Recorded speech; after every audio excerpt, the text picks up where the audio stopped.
College में campus placement हो जाने के बाद मेरी नौकरी दिल्ली में ही लग गई थी। पापा और मम्मी बहुत ही ज़्यादा खुश थे। हम लोग दिल्ली में ही रहते हैं। पापा के कपड़ों का कारोबार है। वह काफ़ी वर्षों से यह काम कर रहे हैं। मुझे भी इस बात की बड़ी खुशी है। पापा ने हमेशा मेरा सपोर्ट किया है।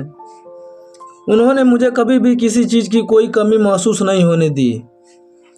जब घर की आर्थिक स्थिति ठीक नहीं थी, उस समय भी उन्होंने मेरी पढ़ाई में कभी भी कोई कमी नहीं होने दी। और अब मेरी ज़िंदगी में सब कुछ अच्छे से चलने लगा है।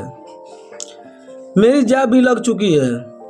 पापा का बिजनेस भी बहुत ही अच्छे से चल रहा है। कभी कभार पापा और मैं एक दूसरे के साथ बैठकर इस बारे में बात कर लिया करते हैं। मेरे ऑफिस में जॉब करने के लिए समिता आई।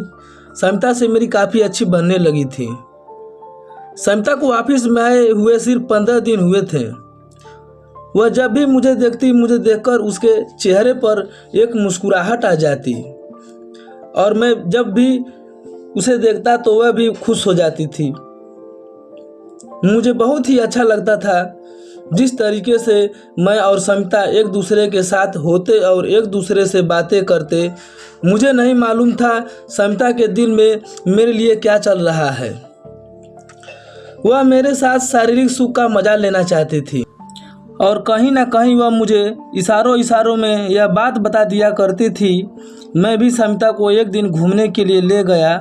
उस दिन हम दोनों साथ में घूमने के लिए गए। मुझे बहुत ही अच्छा लगा जिस तरीके से मैं और समिता एक दूसरे के साथ में समय बिता रहे थे। मुझे समिता के साथ समय बिताना अच्छा लग रहा था।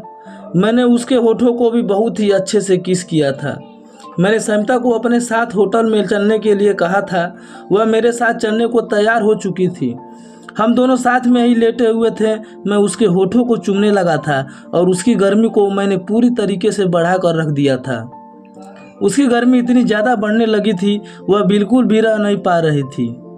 मैं भी बिल्कुल नहीं रह पा रहा था। जिस तरीके से मैं और समिता एक दूसरे के साथ में संबंध बना रहे थे, हम दोनों को बड़ा अच्छा लग रहा था और समिता को भी बहुत ज़्यादा मज़ा आने लगा था। मुझे और समिता हम दोनों को बहुत अच्छा लगने लगा था। मैं जिस तरीके से समिता को गर्मी को बढ़ा रहा था और वैसे ही वह बड़ी खुशी थी और मैं भी बहुत ज़्यादा खुश था। मैं समिता के दोनों नींबू को चूसने लगा और उसके नींबू को चूस कर मुझे मज़ा आ रहा था। वह तड़प रही थी। उसके बाद हम दोनों कपड़े उतारे, रात भर खूब एंजॉय किए, फिर घर चले गए।